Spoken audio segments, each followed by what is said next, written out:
문화가 일상이 되는 시간, 문화 톡가는 곳간, 광주 아트가이드 손아영 편집위원과 함께하겠습니다. 어서 오십시오. 네, 안녕하세요. 한 주 어떻게 보내셨습니까? 네, 바쁘게 보냈는데요. 네. 지난주에 제가 소개해드렸던 AGC 브런치 콘서트 조전 팝스타 소도밴드의 비상에 다녀왔습니다. 예매가 됐었더군요. 네, 어땠어요? 저는 주로 AGC에서 전시 많이 보고요. 연극 공연을 많이 보는데 예. 이번 이 브런치 콘서트는 처음 갔습니다. 네, 이렇게 막 원래는 저녁에 하잖아요, 공연이. 11시라고 하셨어요. 네, 근데 그때? 오전 11시에 가서 네. 막 이제 나중에 이제 다 일어서가지고 막 아, 기립박수? 네, 그렇게 하다 보니까 훌륭했군요. 지금이 낮인지 밤인지 네, 역시나 여성분들이 많던가요? 네, 한 40대, 60대 장년층 여성분들이 좀 많았고요. 열기가 되게 엄청났습니다. 스트레스도 좀 풀고 오셨겠어요. 네. 예. 지난주에는 광주 비엔날레 소개를 좀 해주셨었습니다. 저희 그 소식도 말미에 한 번 더 해드리고요. 어떤 소식 먼저 전해드릴까요? 네, 이번 주에는 월드뮤직 페스티벌 먼저 소개해드리겠습니다. 예. 월드뮤직 페스티벌이면 광주에서 매년 이맘때쯤 열리죠. 네. 벌써 이 월드뮤직 페스티벌이 올해 15회차를 맞습니다.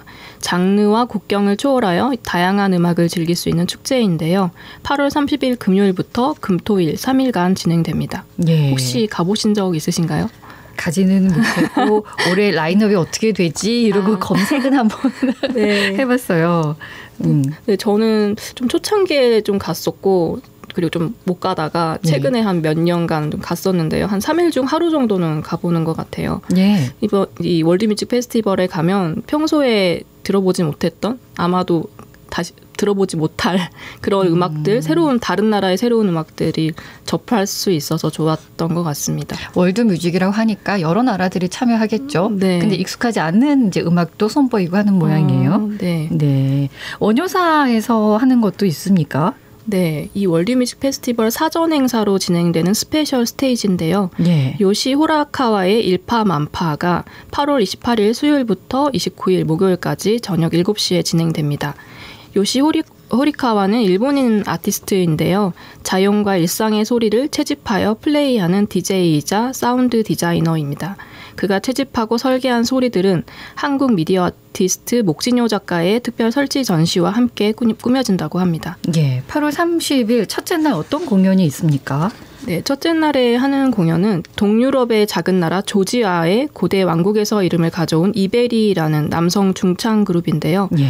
이 그룹은 이제 군복 같은 그 의상을 입고 노래를 한다고 합니다. 음악을. 네. 근데 이 선인들의 찬란했던 문화를 압도적 에너지의 남성 중창과 고대 악기를 통해서 현대에 복원합니다. 예. 그리고 또 한국 대중음악계의 살아있는 전설 김청한 밴드도 금요일에 공연이 있고요. 세계가 주목하는 현대 음악가이자 첼리스트 이옥경과 프로젝트 길로의 즉흥 연주가 있습니다. 관객과 교감하며 완성되는 살아있는 음악 들을 수 있습니다. 교감이라고 하면 또 뭔가 오고 가고 하는 네. 모양이네요. 네. 둘째 날에는 어떤 공연이 있을까요? 네, 둘째 날에는 모로코를 기반으로 한 전통음악과 일렉트로닉이 만나 결성된 듀오 엘레멘츠 오브 바라카의 독특한 음악을 들을 수 있고요. 예. 카이안 칼호우르 트리오는 전통 악기 카만체의 연주자이자 페르시안 즉흥 음악의 명인인 카이안 칼호르가 주축이 되어 전통음악 모음 라디프를 연주합니다. 연주할 때마다 거장의 해석이 추가되고 관객의 반응에 따라 변주된다고 하는데요. 대가들의 즉흥 연주를 듣는 재미가 있을 것 같습니다. 예. 그리고 이 공연은 또 제가 어디서 보니까 이번 감독님이 추천하신다고 합니다. 이 공연이요? 네. 다시 한번 제목을. 네, 카이안 칼로르 트리오요. 네, 알겠습니다. 네. 마지막 날 공연도 소개해 주십시오. 네, 또 마지막 날이요. 아직 두 번째 더 끝났나요? 네. 네, 그럼 둘째 날 공연 좀 더 네. 소개 들어가겠습니다. 네, 박선주의 도시산조는 한국 전통음악 대표 기악곡 산조를 현대적으로 해석한 융복합 퍼포먼스도 함께 볼 수 있고요. 예. 또 하나는 요즘 가장 주목받는 검은고 연주자인 박다울과 박우재의 검고 막다른 공연입니다. 검고 막다른이에요? 네. 오. 이 검은고 연주자들이 좀 독특한데요. 한 분은 이 전자기기를 활용한 루핑 기법으로 검은고라는 악기의 스펙트럼을 무한대로 확장한 박다울, 그리고 활로 연주하는 검은고를 하나의 장르로 완성해가고 있는 박우재의 이 자작곡을 함께 편곡하여 구성하였습니다. 예, 알겠습니다. 이제 마지막 날은요? 네, 마지막 이 세 번째 날은 일상을 노래하는 옥상달빛을 만나볼 수 있는데요. 수고했어 오늘도, 하드코어 인생아, 이런 노래 혹시 들어보셨나요? 그 오디션 프로그램에 나왔었던 것 같은데요. 이분의 이 음악은 좀 속삭이듯 위로해주는 음악으로 잘 알려져 있는데, 저도 좀 옛날에 살짝 어두웠던 시절 많이 들었던 것 같습니다. 네. 예, 네. 그때 이제 오디션 프로그램 슈퍼밴드 2에 나왔던 그 슈퍼밴드 2는 카디. 네. 카디가 또 출연하고요. 예. 이 기타, 보컬, 베이스라는 이 밴드 구성에 검은고가 함께 또 연주를 한다고 합니다. 그래서 이 그룹은 또 최근에 빠르게 성장하고 있는 밴드입니다. 예. 또 마지막으로 또 한 공연은요, 버터플라이즈라는 공연인데요. 이 실험적 음악을 추구하는 대금, 소금 연주자인 백다솜과 그리고 대만의 생황 연주자인 리치니, 그리고 시각예술가 박성수가 함께하는 공연입니다. 이 버터플라이즈는 관악기의 본질인 숨을 탐구하고 연주자의 내면에서 시작된 숨이 어떻게 세계와 연결되는지 통찰하는 작품입니다. 예, 좀 다시 한번 보시고 내가 좋아하는 그 분야 있으면 그때 가셔도 좋을 것 같고 또 그동안에 접해보지 못했던 거 낯설어도 한번 가봐도 좋을 것 같고 사흘이니까 시간 되실 때 한번 둘러보면 좋을 것 같습니다. 네, 위원님은 언제 가실 거예요? 저는 개인적으로 둘째 날에 가보고 싶은데요. 가서 좀 이것저것 볼 것 많은 것 같아서 주로 저녁 먹고 가서 7시에서 10시까지 보고 오는 편입니다. 네. 그리고 좀 첫째 날 이옥경 프로젝트 길로도 궁금하고 마지막 날 또 옥상달빛 또 궁금하기도 하고요. 네. 예, 알겠습니다. 이번 월드뮤직 페스티벌 전반적으로 뭐 소리, 사운드에 대한 탐구 돋보이는 것 같고 또 전통적인 음악, 현대음악 결합, 여러 가지 한꺼번에 이제 결합되어 있는 이런 것들을 만날 수 있지 않을까 하는 생각이 듭니다. 이 페스티벌을 즐길 수 있는 혹시 꿀팁이 있을까요? 네, 돗자리나 가벼운 캠핑 의자를 준비하면 좀 더 편하게 즐기실 수 있을 것 같습니다. 아, 가져가도 되는 거예요? 네, 거기 가져오라고 써 있어요. 아, 그렇군요. 네. 그리고 야외 무대는 자유로운 분위기여서 아이들 데려가기도 좋고요. 또 춤을 추셔도 됩니다. 네. 또 해마다 관객석에서 같이 춤추시는 분들이 있더라고요. 그래서 더 열기가 더해지고 분위기가 더 좋아지는 것 같습니다. 조금 걱정은 지금 폭염이 너무 오랫동안 돼 있고 열대야까지 계속 이어지고 있어서 조금 덥지 않을까 하는 생각이 있지만 이것도 문화와 함께 하다 보면 괜찮겠죠? 네. 작년 정도에는 괜찮았는데요. 이번은 어떨지 모르겠어요. 올해가 조금 더워서 또 손 선풍기 조금 들고 가도 괜찮지 않을까 하는 생각이 듭니다. 좀 더 정보 주십시오.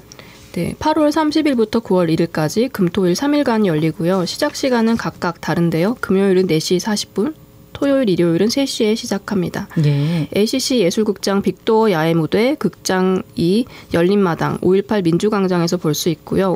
올해는 부분적으로 유료입니다. 5.18 민주광장에서 하는 공연과 원효사에서 진행되는 사전 행사를 제외하고는 모두 유료이고요. 네. 티켓은 공연 하루 전 5시까지 판매합니다. 1일권은 2만 원, 3일권은 5만 원입니다. 네, 좀 주차 힘들 수도 있을 것 같아요. 네. 대중교통 이용하시면 좋겠죠? 네. 그리고 또 복잡하니까 차를 가져오실 거면 좀 멀리 대시고 좀 걸어올 수 있는 방법이 있습니다. 다른 전시 또 하나 소개해 드리겠습니다. 어린이 문화원에서 2024 어린이 우수 콘텐츠 초청 전시가 있군요. 네. 책 먹는 여우, 도서관을 삼키다. 네. 소개해 주십시오. 네. 이 책 먹는 여우, 도서관을 삼키다라는 전시는요. 이 2024년에도 초등 1학년 권장도서로 선정된 독일 프란치스카 비어만의 책 먹는 여우 책이 출간한 지 이제 벌써 23년이 되었는데도 여전히 어린이들로부터 사랑받는 어린이 도서입니다. 주인공 여우 아저씨가 책을 너무 좋아한 나머지 책을 다 읽은 후 소금 한 줌 툭툭, 후추 조금 톡톡 뿌려서 책을 먹어버리는 상상의 이야기입니다. 네, 근데 책인데 이걸 어떻게 전시를 하는 거예요? 이 전시가 좀 5개의 섹션으로 구성이 되어 있는데요. 첫 번째는 쉬어볼까, 읽어볼까. 두 번째는 책을 맛볼까. 세 번째는 거닐어볼까, 그려볼까. 네 번째는 찾아볼까. 다섯 번째는 써볼까. 이렇게 구성이 되어 있고요. 각각의 섹션마다 이야기를 따라서 가면서 초상화를 그려 전시해 보기도 있고 여우 아저씨 가면 만들어 보기 등등 책 따라 펼쳐지는 다양한 체험 활동이 있습니다. 비어만의 책 속에 나오는 여우 아저씨가 책을 읽고 먹고 쓰고 찾아가는 모습을 쫓아가고 다양한 체험 활동을 할 수 있는데요. 마지막에는 비어만 작가의 다음 이야기인 책 먹는 여우 가을 이야기 편을 위해 이건 아직 지금 나오진 않았나 봐요. 이 편을 위해서 어린이들이 작가에게 자신의 이야기를 직접 편지를 보내는 체험 코너가 있습니다. 저도 제 아이들에게 이 책 읽어줬었거든요. 아, 그래요? 좀 뭐지? 근데 말씀하시니까 좀 생각이 나네요.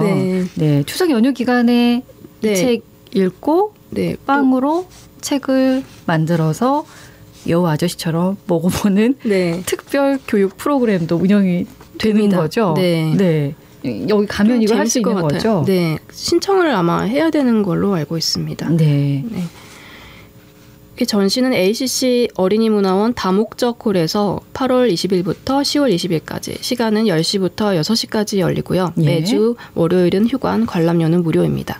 이것도 물론 예약해야 될 것 같아요. 그냥 가셨다가는 못하고 그냥 오실 수 있을 것 같습니다. 광주 비엔날레 소식을 좀 더 자세히 해드리겠습니다. 개막이 이제 얼마 안 남았어요. 전시 작품들이 전시관에 배송되고 있다는 소식 기사 통해서 저는 좀 봤고요. 며칠 전에 해포식이 있었다고 하는데 설명 좀 해주시죠. 네, 광주 비엔날레 사무국은 이번 비엔날레 전시에 출품될 작품의 포장을 풀고 설치하는 해포식을 진행했는데요. 이 해포식의 하이라이트는 광주 비엔날레가 제작과 운송에 역대급 투자를 한 것으로 알려진 슈나이더의 신작이었습니다. 세계적인 설치 미술가 맥스 후퍼 슈나이더의 신작이 이번에 처음 공개됐는데요. 우리 선물 받을 때 포장 풀 때가 너무 긴장되고 설레고 그런 거잖아요. 지금 딱 그건 거죠, 작품? 맥스 후퍼 슈나이더 어떤 작가입니까? 미국 캘리포니아주 로스앤젤레스 출생인 맥스 후퍼 슈나이더 작가는 생태계 붕괴, 대기 이상 현상, 환경의 번성, 자본주의 약탈 등과 같은 주제를 탐구하며 살아있는 풍경을 창조하는 작품을 펼쳐오고 있는데요. 일상 속 사물과 폐기물, 산호초 등을 병합하여 인류세 시대의 새로운 꽃과 동물, 생물이 거주하는 대한 생태계를 제시합니다. 용의 들판이라는 것도 있었는데 이거 작품 어떤 작품인가요? 이번에 그 해포식에서 보여준 그 슈나이더의 용의 들판은 역동적으로 뻗은 나무 뿌리와 줄기, 열매 등 형상이 차갑고 금속적인 소재로 표현된 것이 특징입니다. 6개의 조각이 합쳐져 가로, 세로 10m 규모의 대형 설치물로 완성될 예정이고요. 이 6점이 중에 하나가 이제 공개가 된 거예요. 그러면 6개 오브제로 구성되어 있나요? 어떤 의미 담고 있어요, 이 작품은? 이 6개의 오브제로 구성된 용의 들판은 주운 물건, 합성 폐기물의 혁신적인 재료 기술을 결합한 설치 작품인데요. 동식물과 비인간 개체가 공존하는 생태계를 의미합니다. 작가는 오염되고 죽은 줄로만 알았던 물질의 유동성을 통해 끝나지 않은 환경오염 문제를 조명하고 있습니다. 그리고 니콜라 브리오 예술감독은 이 작품에 대해서 말하기를 부딪히는 소리를 주제로 제3 전시장에 설치될 예정이라고 말했는데요. 다양한 재료들로 구성된 이 작품은 변화무쌍한 우리의 세계를 반영하며 아름다움과 놀라움을 함께 전달할 것이라고 밝혔습니다. 알겠습니다. 지난주에도 좀 소개해드렸고 오늘도 좀 소개를 해드렸어요. 광주 전역에서 펼쳐지니까 한 번쯤은 우리 지역에서 있는 거니까 다녀와도 좋을 것 같습니다. 오늘도 말씀 고맙습니다. 감사합니다. 언제 어디서나 내 손 안의 뉴스. 광주 MBC 뉴스 유튜브 구독으로 함께하세요.